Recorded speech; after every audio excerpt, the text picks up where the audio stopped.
पूर्व में कुछ संख्या पद्धति पाठ पढ़ाने से पहले की जानकारी दी भी थी और कुछ संख्या पद्धति पाठ से संबंधित भी जानकारी दी गई थी, जिसमें संख्या पद्धति, संख्या आप जान रहे हो, संख्या को हम वास्तविक संख्या, फिर अवास्तविक संख्या, वास्तविक को आप समझ रहे हो कि परिमेय भी कह सकते हैं और अपरिमेय भी कह सकते हैं। मतलब वास्तविक संख्याएं हमारी परिमेय और अपरिमेय होती हैं। ठीक। अवास्तविक को हम कह सकते हैं काल्पनिक संख्या। ठीक है। अब आप काल्पनिक संख्या में ये कहेंगे स्क्वायर रूट -3, स्क्वायर रूट -2, ये आपकी काल्पनिक संख्याएं हैं। हमको जो है परिमेय संख्याएं और अपरिमेय संख्याओं के विषय की जानकारी प्राप्त करना है। अब रही बात संख्याओं में, कुछ संख्याएं भाज्य भी होती हैं, है ना। क्या होती हैं? भाज्य। भाज्य संख्या को आप दूसरा नाम भी दे सकते हैं, यौगिक संख्या, संयुक्त संख्या। यौगिक संख्या या संयुक्त संख्या। ठीक है। अब ये भाज्य आप पढ़ भी चुके हो, जानते भी हो। जैसे आपकी 4 है ना, 6 है, 9 है, 15 है, 16 है, 18 है। अर्थात ये कटेंगी नहीं, कट जाएगी, ये भी कट जाएगी, सब कटने वाली संख्याएं हैं। इन संख्याओं को ही भाज्य संख्या कहते हैं। तो पहली भाज्य संख्या कौन है? आप देख रहे हो कि पहली भाज्य संख्या हमारी क्या है? 4 है। इसको हम ये भी पूछ सकते हैं कि आप बताइए, अच्छा पहली संयुक्त संख्या कौन है? तो आप कहेंगे 4, क्योंकि यही तो भाज्य संख्या पहली है। फिर इसके पश्चात अभाज्य भी आपने पढ़ा होगा, अभाज्य संख्या। बोलिए, पढ़ा है कि नहीं पढ़ा? हाँ, पढ़ा भी है। ठीक है। तो अभाज्य संख्या का दूसरा नाम भी है असंयुक्त संख्या। कौन नाम है? असंयुक्त संख्या। ठीक है भैया। और इसे हम ये भी कह सकते हैं रूढ़ संख्या। अभाज्य का मतलब जो न कटे। जैसे आप जानते हो ना कि 2 पहली अभाज्य संख्या है, 3 है, 5 है, 7 है, फिर 11 है, 13 है ना। 11, 13 ये सब कौन संख्याएं हैं? आपकी आभाज्य संख्याएं हैं, न कटने वाली संख्याएं हैं। ये आप समझ लीजिए, कटेंगी तो स्वयं से कटेंगी या तो फिर 1 से कटेंगी। अर्थात यदि आप कभी गुणनखंड किए हों, जैसे 9 के गुणनखंड क्या किए हैं आपने? 3 गुणे 3। ठीक है। और ये भी कह दिया है आपने 1, ये भी लिख सकते हो 9 गुणनखंड 3 गुणे 3 गुणे 1। तो कुल मिलाकर के 9 के गुणनखंड ये 3 गुणे 3 हुए कि नहीं हुए? 1 के अतिरिक्त गुणनखंड है ना। तो जब 1 के अतिरिक्त गुणनखंड होंगे किसी भी संख्या के, तो वो भाज्य होगी। और यदि 1 के अतिरिक्त कोई गुणनखंड नहीं है तो वो क्या होगी? अभाज्य होगी। जैसे आपकी 5 संख्या है, तो यदि आप 5 गुणनखंड करें तो 5 गुणे 1 ही लिख सकते हैं, इसके अलावा कुछ लिख नहीं सकते। इसका मतलब ये हो गया कि 5 का गुणनखंड है तो, लेकिन 1 के अलावा कुछ नहीं। ठीक है। इसलिए कौन संख्या है? ये अभाज्य। ये कौन सी है? भाज्य, है ना। तो ये रूढ़ संख्या है और ये रूढ़ संख्या नहीं है, अर्थात ये संयुक्त संख्या है। तो समझ गए ना आप, भाज्य और अभाज्य। ये पहले से आप जानते हैं, ऐसा नहीं है। अब आपसे कहा जाए सहभाज्य। सहभाज्य, अब सहभाज्य क्या होता है? सहभाज्य आप समझ रहे होंगे, जो संख्याएं कट जाएं। ये देखिए, जैसे 4 है और 6 है, ये क्या है आपकी सहभाज्य, क्योंकि ये दोनों संख्याएं कटने वाली हैं। और किससे कटेंगी? ये 2 से कटेंगी। फिर है सहअभाज्य। सहअभाज्य, सहअभाज्य का मतलब कि ऐसी संख्या, जैसे हमने लिख दिया 4 और 9, ये दोनों संख्याएं आप देख लीजिए, ये केवल 1 से ही कटेंगी, इसके अलावा अन्य किसी भी संख्या से ये दोनों संख्याएं नहीं कटेंगी। तो ये कौन संख्याएं हैं? ये सहअभाज्य हैं, क्योंकि दोनों का गुणनखंड इन करेंगे। और फिर यदि मासापा निकालेंगे, आप कभी पढ़ा हो मासापा, है ना, महत्तम समापवर्तक, तो दोनों का महत्तम समापवर्तक केवल और केवल 1 ही होगा। इसलिए ये दोनों संख्याएं कैसी हैं? सहअभाज्य संख्याएं। अब इसके बाद है अत्रिभाज्य संख्याएं। अत्रिभाज्य संख्याएं, इसका मतलब क्या हुआ?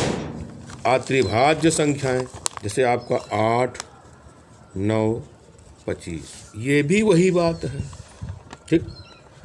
कुल मिलाकर के अत्रिभाज्य हैं ये, अर्थात ये तीनों संख्याएं किसी भी एक संख्या से कटेंगी नहीं, अर्थात तीनों का मासापा कुल मिलाकर के 1 ही, अर्थात महत्तम समापवर्तक केवल और केवल 1 है। बात समझ गए? फिर आपने कभी पढ़ा हो जुड़वां संख्याएं, जुड़वां अभाज्य संख्याएं, जुड़वां अभाज्य संख्याएं। अब जुड़वां अभाज्य संख्याएं क्या होती हैं? जैसे हमने आपसे लिख दिया ये 5, 7, है ना, और लिख दिया 11, 13, ये कई संख्याएं आपकी जुड़वां अभाज्य संख्याएं हैं। क्यों हैं जुड़वां अभाज्य संख्याएं? क्योंकि ये दोनों अभाज्य तो हैं, लेकिन दोनों में कितने का अंतर है? केवल और केवल 2 का अंतर है। जैसे ये भी दोनों अभाज्य संख्याएं हैं, इन दोनों में कितने का अंतर है? केवल 2 का अंतर है। तो जब 2 का अंतर होता है तो ये संख्याएं क्या कहलाती हैं? जुड़वां संख्याएं। फिर आपने पढ़ा होगा परवर्ती, परवर्ती संख्या, इसी का नाम है उत्तरवर्ती। पढ़ा कि नहीं पढ़ा? और ये भी कह सकते हैं अनुवर्ती संख्याएं। पूछा जाएगा यदि आपसे, तो आपसे कहा जाएगा अगर 5 का परवर्ती बताओ, तो 5 का परवर्ती क्या होगा भैया? 6 होगा। 7 का उत्तरवर्ती क्या होगा? क्या होगा बताइए? हाँ ठीक, गुड। 7 का उत्तरवर्ती 8 होगा। अच्छा 8 का अनुवर्ती बताओ, 8 का अनुवर्ती क्या होगा? 9 होगा। कुल मिलाकर के 1 जोड़ करके ही बताना है। ये भी आप पढ़े हैं पूर्व की कक्षाओं में। अब कहा जाए पूर्ववर्ती, पूर्ववर्ती संख्याएं। अब पूर्ववर्ती संख्याएं जैसे नहीं, 7 का पूर्ववर्ती क्या होगा? बोलिए। 7 का पूर्ववर्ती 6 होगा। 5 का पूर्ववर्ती क्या होगा? तो ये 4 होगा। ये भी पढ़ा है आपने। तो कुल मिलाकर के इस प्रकार बहुत सी संख्याएं पढ़ा होगा आपने, ठीक है। फिर आपको याद होगा कि संख्याएं हमने पढ़ा तो है, लेकिन संख्याओं को रेखा पर आपने प्रदर्शित भी किया है। ये हमने अभी बताया था पिछले वीडियो में। अब संख्याओं की बात ये भी कुछ बताई गई थी कि अच्छा आप ये बताइए ये भी तो एक संख्या है, जैसे 2/3। बोलिए संख्या है कि नहीं? हाँ संख्या है, अर्थात ये कौन संख्या है? परिमेय संख्या है। कौन संख्या है ये? परिमेय संख्या है। अच्छा क्या ये भिन्न नहीं है? हाँ भिन्न भी है, ठीक है। तो भिन्न तो है, चलिए भिन्न है आपकी ये। तो भिन्न में 2 अंश हुआ और 3 क्या हुआ? हर। अच्छा अब आपसे कहा जाए कि अंश क्या है? 2, हर क्या है? 3, ठीक। अब दोनों अर्थात अंश और हर का मासापा क्या है? अर्थात दोनों संख्याएं किससे कटेंगी? केवल और केवल 1 से कटेंगी। तो कुल मिलाकर के बताइए अच्छा न्यूनतम है कि नहीं है? अर्थात लघुत्तम रूप है कि नहीं है? हाँ लघुत्तम रूप है ना ये। चलिए लघुत्तम रूप का मतलब इससे अब कम नहीं हो सकता, अर्थात जिससे कहा जाए कि आप बताइए ये भिन्न है कि नहीं। जैसे 10/12। अब आप बताओ भिन्न है ना, तो आप कहोगे हाँ भिन्न है। अब हम पूछेंगे बताइए अच्छा लघुत्तम रूप है, तो लघुत्तम रूप नहीं है, सरलतम। ठीक है। तो इसको आप क्या कर लेंगे, लघुत्तम रूप में लिख लीजिए, अर्थात 2 पंचे 10 और 2 छंग 12, तो कुल मिलाकर 5/6। ये कैसा रूप हो गया, लघुत्तम रूप हो गया, क्योंकि अंश 5 है, हर 6 है। तो अंश और हर का मासापा, पढ़ा नहीं आपने, लासापा मासापा, मासापा कितना है, दोनों में का 1 है। तो इसका मतलब ये 5/6 लघुत्तम रूप में है। अच्छा, अब आपसे हम पूछेंगे अच्छा 5/6 ये क्या उचित भिन्न है, तो आप कहोगे हाँ है, पढ़ा नहीं हमने उचित अनुचित। 6/5 उचित है, नहीं, ये कैसी भिन्न है आपकी, अनुचित भिन्न है, पढ़ाया कि नहीं पढ़ाया हमने। अब आप बताइए, ये 5/6 उचित है, तो इसको हम शायद समभिन्न तो भी तो कहते हैं, समभिन्न है ना, उचित भिन्न को समभिन्न भी कहते हैं, और अनुचित भिन्न को विषम भिन्न भी कहते हैं, ठीक। अब अगर आपसे कहा जाए कि आप बताइए ये 2 सही 1/2 कौन सी भिन्न है, तो आप कहोगे कि ये मिश्रित भिन्न है। कैसी भिन्न है, ये मिश्रित भिन्न है। अब आप मिश्रित भिन्न बता तो दिए, तो मिश्रित भिन्न का क्या दूसरा नाम भी है, हाँ दूसरा नाम भी है, मिश्रित भिन्न का दूसरा नाम भी है। अब क्या नाम है, संयुक्त भिन्न। क्या नाम है, संयुक्त भिन्न। तो इस प्रकार कुल मिलाकर के बहुत सी भिन्न आपने पढ़ा हो, जैसे 2/3 है ना, 4/3, 7/3, ये भी भिन्न है। तो कैसी भिन्न है, ये समहर भिन्न है। देखिए तीनों में आप देख लें तो तीनों के जो हर हैं वो बराबर हैं कि नहीं, हाँ हैं, ठीक है। तो कुल मिलाकर के ये भी आपने पढ़ा है। ये जो 5/6 हमने बताया था अभी लघुत्तम रूप में है ना, ये इसको हम लघुकृत भिन्न भी कहते हैं। कैसे भिन्न कहते हैं, लघुकृत भिन्न, लघुकृत भिन्न भी इसका नाम है, क्योंकि अंश और हर तो है, लेकिन मासापा दोनों का 1 है, अर्थात ये अंश और हर सह अभाज्य है।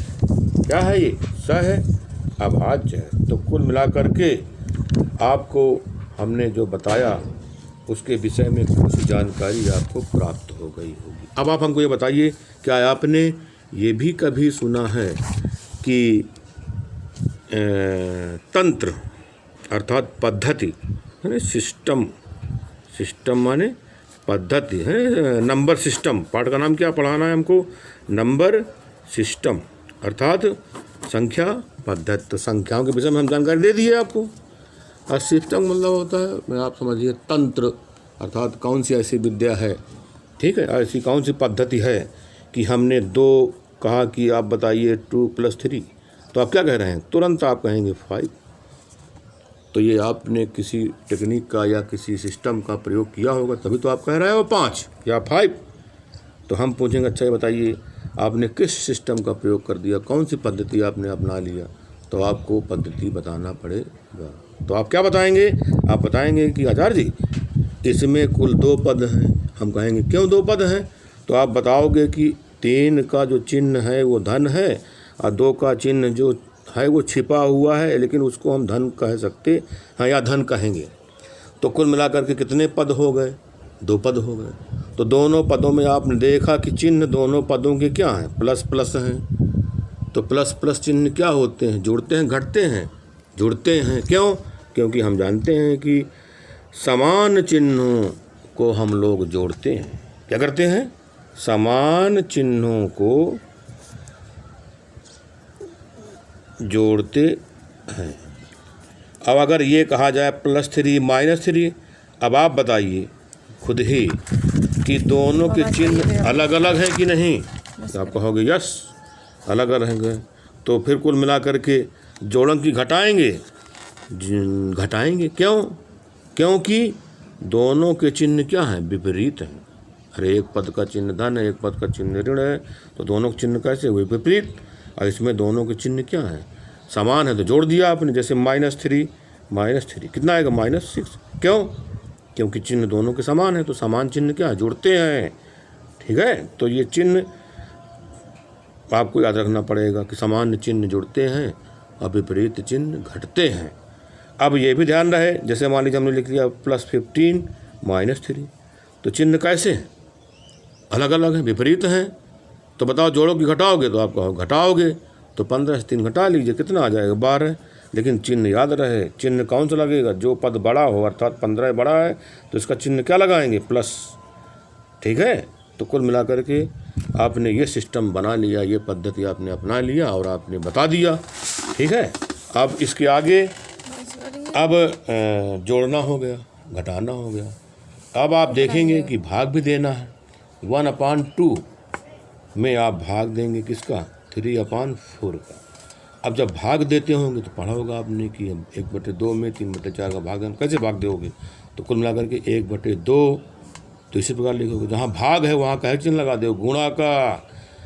अब इसके बाद 3/4 का भाग देना था तो उसको उल्टा कर दीजिए तुरंत, 4/3।